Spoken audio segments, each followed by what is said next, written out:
இப்படிலாம் கூட யோசிக்க முடியுமா, ஓ இப்படிலாம் கூட இருக்கா அப்படின்னு திங்க் பண்ணுற அளவுக்கு தான் இந்த கமெண்ட் வந்து ஆக்சுவலாக இருக்குது.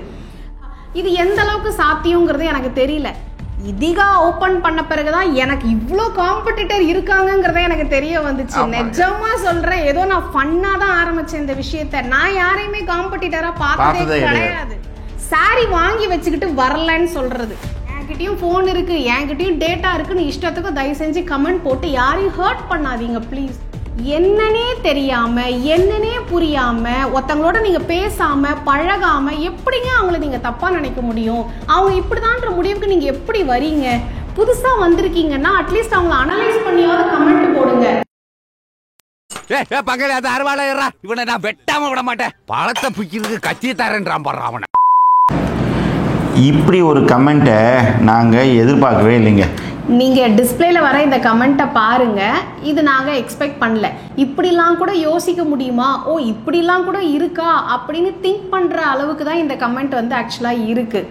காலையில என்ன விளையாட்டு காட்டுறாங்க, எப்படி எல்லாம் சோதிக்கிறாங்க, பொழுது விடிய விட மாட்டேங்கிறாங்களே ஐயா.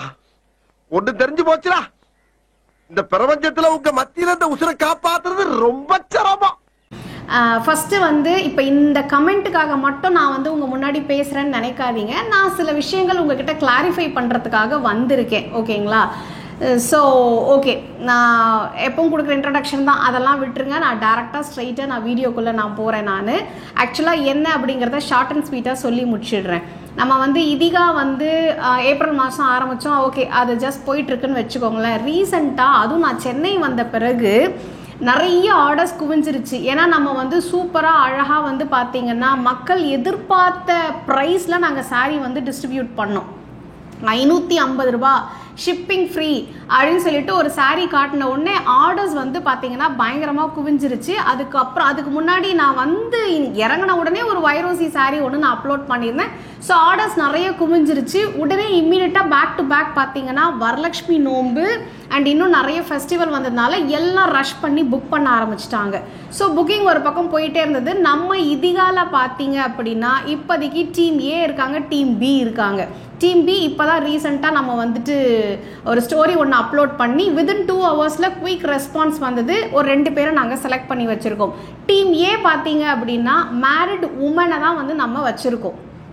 இப்போது டீம் பி வந்து அன்மேரிட் வேணும் அப்படின்னு நான் கேட்டேன். அதுவும் பார்த்தீங்கன்னா ஏஜ் வந்து 25 to 30 தான் வந்து நாங்கள் அப்பாயிண்ட் பண்ணது. அந்த ஏஜ் பாரை கூட நாங்கள் அங்கே வைக்கல, ஓகேங்களா? இப்போ இதில் இந்த தோழி வந்து ஒரு கொஸ்டின் கேட்டிருக்காங்க. ஸோ அவங்களுக்குன்னு இல்லை, நான் உங்களுக்கும் சேர்த்து எக்ஸ்பிளைன் பண்ணுறேன். டீம் ஏ லேக் ஆனதுனால தான் டீம் பி உள்ளே வந்தாங்க, ஓகேங்களா? டீம் பிக்கு ஆள் எடுக்கும் போது தான் டீம் சி, அதாவது அப்கமிங் டீம் சி வரப்போகிறாங்க. அவங்க வந்து சிங்கிள் பேரண்ட்டுக்கும் சான்ஸ் கொடுங்க பிரியாக்கா அப்படின்னு சொல்லி கேட்டாங்க, ஓகேங்களா? பெருசாக கடை ஓப்பன் பண்ணி ஒரு 10 பேருக்கு வேலை கொடுத்து ஆஹா ஓஹோ நடத்துகிற அளவுக்குலாம் ஆக்சுவலாக நாங்கள் கிடையாதுங்க, ஓகேங்களா? நம்ம நார்மலாக மக்களாக நான் ஏற்கனவே சொன்னது தான், 2000 ரூபாய் சம்பளத்தில் எங்களோட ஃபேமிலியை நாங்கள் ஸ்டார்ட் பண்ண ஆரம்பித்தோம்.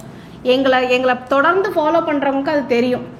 ஸோ 2000 ரூபாயில் குடும்பத்தை ஆரம்பித்து இன்றைக்கி கொஞ்சம் கொஞ்சமாக எங்களுடைய வாழ்வாதாரத்தை நாங்கள் பெருக்கிக்கிட்டு ஓகே எங்களுக்கு என்ன தேவையோ அதை நாங்கள் வச்சுக்கிட்டு இதுக்கு மேலே ஓகே நம்ம லைஃப்பை என்ஜாய் பண்ணணும், இதுக்கு மேலே சம்பாதிச்சது போதும் அப்படின்ற மாதிரி தான் இப்போ நீங்கள் எல்லாரும் டிக்டாக்லேருந்து இப்போ வரைக்கும் எங்களை பார்த்துட்ருக்கீங்களே. ஸ்ட்ரகிள் பண்ண காலங்கள் யாருமே வந்து நீங்கள்லாம் எங்கள் கூட அப்போ கிடையாது. அதனால் உங்களுக்கு நாங்கள் ஸ்ட்ரகிள் பண்ண ஸ்டோரி என்ன அப்படிங்கிறது உங்களுக்கு தெரிய போகிறதில்ல. சீக்கிரமாக கண்டிப்பாக எங்களோட லைஃப் ஸ்டோரியை நான் என்னோட யூடியூப் சேனலில் நான் தெளிவாக எக்ஸ்பிளைன் பண்ண போகிறேன், பார்ட் பை பார்ட். ஏன்னா ஒரு நாளில் எதுவுமே கிடச்சிடாது இல்லைங்களா? ஸோ இப்போ நான் இதிகாக்கே வரேன் நான். ஸோ அந்த மாதிரி வந்து அந்த அமைப்பெல்லாம் இங்கே கிடையாது. சீன் இக்கட லேது அப்படின்ற மாதிரி தான், ஓகேங்களா? என்னென்னா ஒரு ரீசன், டீம் ஏல வந்து பார்த்திங்கன்னா எல்லாம் மேரீடு உமன்ஸு, அவங்க ஃபேமிலியும் பார்த்துக்கிட்டு இந்த பிஸ்னஸையும் பார்த்துட்டு இருந்தாங்க. ரொம்ப நல்லா பண்ணியிருந்தாங்க. நாளாக வந்து பார்த்திங்கன்னா அவங்களால வந்து கோப்பப் பண்ண முடியல. அதாவது ப்ராப்பரான டைமுக்கு டெலிவரி பண்ண முடியல. டெலிவரிலாம் வந்து பார்த்திங்கன்னா கொஞ்சம் மிஸ்டேக் ஆகி ராங் டெலிவரி ஆச்சு. இதனால் நம்ம சப்ஸ்கிரைபர்ஸ், நம்ம கஸ்டமர்ஸ் வந்து பார்த்திங்கன்னா ஐயோ நம்மளுக்கு வரலையே, ஆர்டர் போட்டது வரலையே அப்படின்னு சொல்லிட்டு நிறைய குவைரிஸ் வந்தது. அந்த ஒரு ரீசனுக்காக தான் டீம் பிக்கு நாங்கள் போகணும். டீம் பி போகும்போது என்னென்னா வந்து இல்லை செல்லம்மா, நான் இன்னும் அவங்களுக்கு புரிகிற மாதிரி அவங்களோட இதில் எக்ஸ்பிளைன் பண்ணுறேன். ஏன்னா ஹவுஸ் ஒய்ஃப்க்கு அப்போ தானே புரியும். ஒன்றும் இல்லைங்க, சிம்பிளாக சொல்லணும் அப்படின்னா டீம் ஏ எங்கே லேக் ஆனாங்கன்னு பார்த்தீங்கன்னா, மேரிடுன்னு நான் சொன்னேன் பார்த்தீங்களா. ஸோ ஹஸ்பண்ட் ஆஃபீஸ்க்கு அனுப்பணும், குழந்தைங்கள ஸ்கூலுக்கு அனுப்பணும், வீட்டு வேலை பார்க்கணும், அக்கா சமைக்கணும், இதில் கூட்டு குடும்பத்துலேயும் இருக்கிறதுனால சில கமிட்மெண்ட்ஸு. 4 கிழமை பண்டிகைன்னு நமக்கு எப்படி வருதோ அந்த மாதிரி அவங்களுக்கும் வர்றதுனால பாவம் அவங்க 5 மணி நேரம் 10 மணி நேரம் ஃபோன் பார்க்குறதுங்கிறது அவங்களுக்கு ரொம்ப பெருசாக இருக்குது. ஓகேங்களா. இதில் வந்து நான் யாரையுமே குறை சொல்ல விருப்பப்படலை. பட் நம்ம மக்களோட மைண்ட் செட் எப்படி இருக்குன்னா, நான் ஒரு மெசேஜ் அனுப்பிச்சா உடனே எனக்கு ரிப்ளை வந்துடணும் அப்படின்னு எக்ஸ்பெக்ட் பண்ணுறாங்க. ஓகேங்களா. இது எந்த அளவுக்கு சாத்தியங்கிறது எனக்கு தெரியல. ப்ளூடிக் விழுந்துட்டா இம்மிடியட்டாக ரிப்ளை வரணும் அப்படின்னு எதிர்பார்க்குறாங்க. உண்மையிலே பாவங்க, அவங்க தான் பார்க்குறாங்களா இல்லை பிள்ளைங்க பார்க்குதா, யார் பார்க்குறாங்கங்கிறதும் நமக்கு தெரியாது. ஸோ அவங்க லேக் ஆனது இங்கே தான். மெசேஜ் பார்ப்பாங்க, ஒரு நாளைக்கு ஒரு மெசேஜ் 2 மெசேஜ் இல்லை, நிறைய மெசேஜஸ் வந்துடும். ஸோ இதனால் அவங்க டிலே பண்ணிகிட்டே வந்துட்டாங்க. இன்னொன்று நிறைய வேண்டாங்க, நிறைய ப்ரூஃப் இருக்குது. பட் ப்ரூஃப் எல்லாம் சப்மிட் பண்ணி இது ஒரு பெரிய இஷ்யூ ஆக்க நான் விருப்பப்படலை. சாரி வாங்கி வச்சுக்கிட்டு வரலன்னு சொல்கிறது. ஓகேங்களா. அதுக்கப்புறம் நாங்கள் அதை ட்ரேஸ் அவுட் பண்ணி பிடிச்சி அவங்கக்கிட்ட போய் சொன்னதுக்கு அப்புறமா இல்லை நான் வாங்கலை, என் டெனண்ட் வாங்கினாங்க, நான் வாங்கலை, என் அக்கா வாங்கினாங்க, இந்த மாதிரி ரீசன்ஸ் எல்லாம் சொல்கிறது. இது ஓகே, இதெல்லாம் வந்து இருக்குன்னு வச்சுக்கோங்களேன். இதிகா ஓப்பன் பண்ண பிறகுதான் எனக்கு இவ்வளோ காம்படிட்டர் இருக்காங்கிறத எனக்கு தெரிய வந்துச்சு. நிஜமா சொல்றேன், ஏதோ நான் ஃபன்னா தான் ஆரம்பிச்சேன் இந்த விஷயத்த. நான் யாரையுமே காம்படிட்டரா பார்த்ததே கிடையாது. ஆனா என்ன நிறைய பேர் காம்படிட்டரா பாக்குறாங்கிறது ஆஃப்டர் ஓப்பனிங் இதிகா தான் வந்து எனக்கு தெரிஞ்சது. இதுல இந்த 4 மாசத்துல நான் நிறைய கத்துக்கிட்டேன். ஓகே, டெய்லி நமக்கு லெசன்ஸ் லேர்ன்ட்டு தான். ஸோ இந்த டீம் ஏவோட லேகையும் இந்த டீம் ஏவை நான் கரெக்ட் பண்ணணும் அப்படின்னா நான் உங்ககிட்ட சில ட்ரஸ்ட்டை சம்பாதிச்சிருக்கேன்.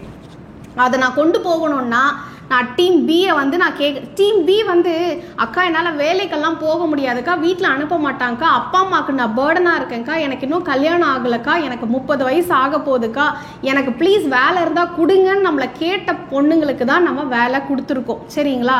நான் மறுபடியும் சொல்லிட்டேன், பெருசாக வேலை கொடுக்குற அளவுக்குலாம் நம்மக்கிட்ட ஒன்றும் கிடையாது. ஸோ நம்மக்கிட்ட யார் கேட்குறாங்களோ ஒருத்தர் 2 பேருக்கு செஞ்சாலுமே உதவி தான். அதே மாதிரி டீம் பி எடுக்கும் போது தான் நாங்கள் சிங்கிள் பேரண்ட்டுக்கா எங்களுக்கும் கொஞ்சம் சப்போர்ட் பண்ணுங்கக்கா, எனக்கு ஏதாவது ஹெல்ப்ஃபுல்லாக இருக்கும் அப்படின்னு கேட்டதுனால தான் இப்போ டீம் 3 பார்த்தீங்கன்னா சரி ஓகே நம்ம சிங்கிள் பேரண்ட்டுக்கு சப்போர்ட் பண்ணுவோம் அப்படின்னு ஒரு 2 பேரை வந்ததில் ஷார்ட் லிஸ்ட் பண்ணி எடுத்து வச்சுருக்கோம். இதுதான் ரீசன். என்னன்னே தெரியாமல் என்னன்னே புரியாமல் ஒருத்தங்களோட நீங்கள் பேசாமல் பழகாமல் எப்படிங்க அவங்கள நீங்கள் தப்பாக நினைக்க முடியும்? அவங்க இப்படி தான்ற முடிவுக்கு நீங்கள் எப்படி வரீங்க? புதுசாக வந்திருக்கீங்கன்னா அட்லீஸ்ட் அவங்கள அனலைஸ் பண்ணியாவது கமெண்ட் போடுங்க. இல்லையா யார் என்ன எதுங்கிறத பாருங்கள். என்கிட்டயும் ஃபோன் இருக்குது, என்கிட்டயும் டேட்டா இருக்குன்னு இஷ்டத்துக்கு தயவு செஞ்சு கமெண்ட் போட்டு யாரையும் ஹர்ட் பண்ணாதீங்க please.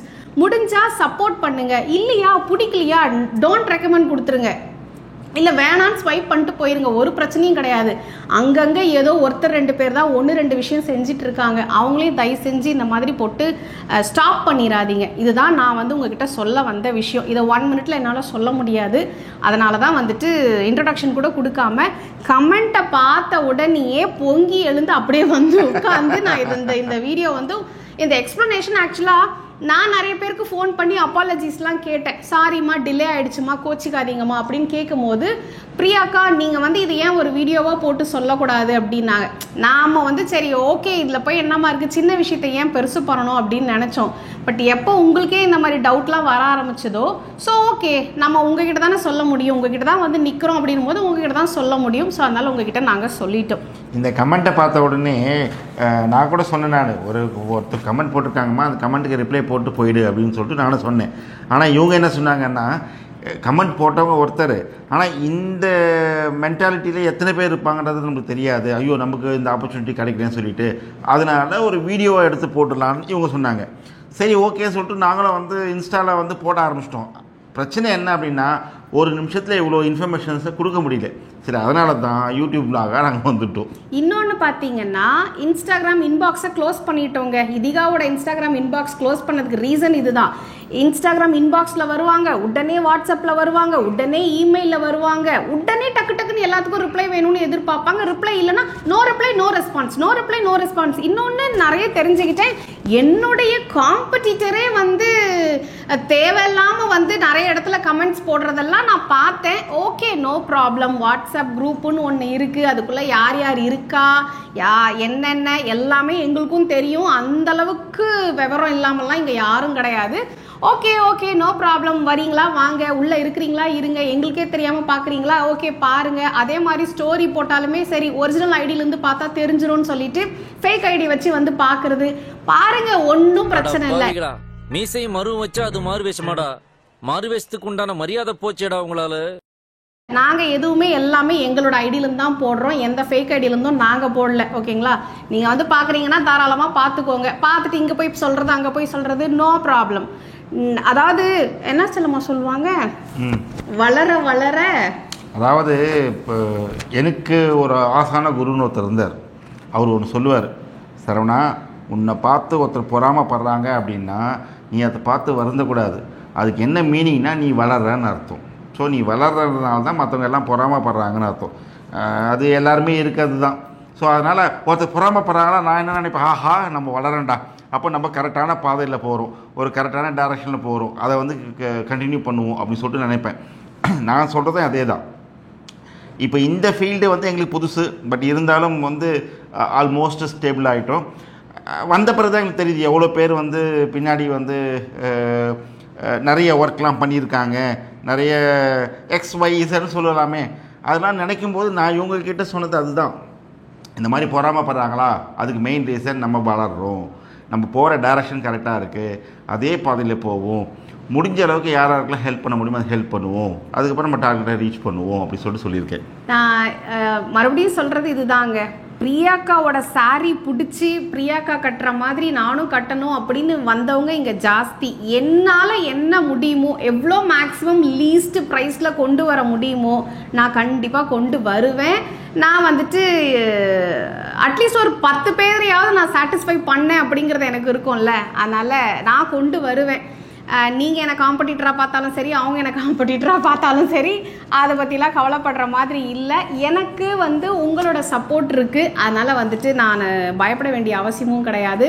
So thank you so much, keep supporting us. மறுபடியும் சொல்கிறேன், ஒரு வாட்டிக்கு 2 வாட்டி வந்து கமெண்ட் பண்ணுறதுக்கு முன்னாடி கொஞ்சம் யோசிச்சுட்டு கமெண்ட் பண்ணுங்க. அதையும் நான் வந்து தாழ்மையான கருத்தாக இங்கே நான் வச்சுக்கிறேன். ஓகே ஃப்ரெண்ட்ஸ்,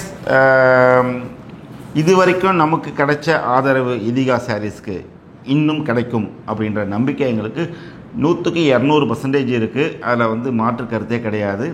இதுக்கப்புறமா அடுத்த லெவலுக்கு இதிகாவை எப்படி கொண்டு போகணும் அப்படின்ற டிஸ்கஷன்ஸில் வந்து ஓனரமாக இவங்க தான் இருந்தாலும் டிஸ்கஸ் பண்ணிகிட்ருக்கோம், எப்படிலாம் கொண்டு போகலான்னு சொல்லிட்டு. ஸோ உங்களுக்கு மனசுக்கு பிடிச்ச மாதிரி காஸ்டியூம்ஸு, சாரீஸு எல்லாமே வந்து கூடிய சீக்கிரத்தில் வரும். ஏன்னா இப்போ கொஞ்சம் ஒரு 10 டேஸ் வந்து கேப் விட்டு இருந்தோம். அந்த 10 டேஸ் கேப் என்ன ரீசன் அப்படின்னா இதுதான் இவங்க சொன்னாங்க, நிறைய டிஸ்பேட்சு டெலிவரி எல்லாம் வந்து ரொம்ப டிலே ஆகிடுச்சு. ஸோ இதுக்கு மேலே வந்து இன்க்ரீஸ் பண்ணக்கூடாது, எல்லாருக்கும் கம்ப்ளீட்டாக டிஸ்பேட்ச் பண்ணிட்டு தான் அடுத்த ப்ராடக்டை இறக்கணும்னு சொல்லிட்டு அதில் ரொம்ப வைராகியமாக இருந்தாங்க. அதையும் சக்ஸஸ்ஃபுல்லாக 1 வீக்கில் ஃபினிஷும் பண்ணிட்டாங்க. மொத்த பேருக்கும் டெலிவரி எல்லாருக்கும் எதுவுமே சேர்ந்து 0 அப்படின்னு ஆனது பிறகு தான் இன்றைக்கி அடுத்த ப்ராடக்ட்டுக்கு வந்து போஸ்ட் போட்டிருக்காங்க. அது கூட அடுத்த ப்ராடக்ட் இருக்குது, ரெடியாக வச்சுருக்கோம். பட் அதுக்கும் முன்னாடி ரீஸ்டாக் பண்ணிடணும். நிறைய பேர் ப்ரீ புக்கிங்கில் பாவம் வெயிட்டிங்கில் இருந்தாங்க. அதனால் அவங்களுக்கெல்லாம் ஃபஸ்ட்டு ரீஸ்டாக் இறக்கி முடிச்சிடலாம், அதுக்கப்புறமா புது ப்ராடக்ட் இறக்கலாம் அப்படின்னு சொல்லிட்டு. ஸோ இன்னும் சூப்பர் கலெக்ஷன்ஸ் உங்களுக்காக வர இருக்குது. நிறைய சர்ப்ரைஸும் இதிகால உங்களுக்காக காத்துட்ருக்கு. வேறு சில விஷயம் பிளான் பண்ணிகிட்ருக்கோம். சக்ஸஸ்ஃபுல்லாக நடந்துருச்சுன்னா உங்களுக்கும் ஆச்சரியம், எங்களுக்கு டபுள் மடங்கு ஹாப்பியுமே கூட. ஓகேங்களா? So okay, thank you so much, keep சப்போர்ட்டிங்க. சப்போர்ட் பண்ண வரைக்கும் இது வரைக்கும் எல்லாருக்குமே வந்து ஒரு மிகப்பெரிய நன்றி. Thank you so much. Okay friends, அடுத்த வீடியோவில் சந்திப்போம். அதுவரை உங்களிருந்து விடைபெறுவது உங்களின் நான் சரவணன். பாய் பாய்.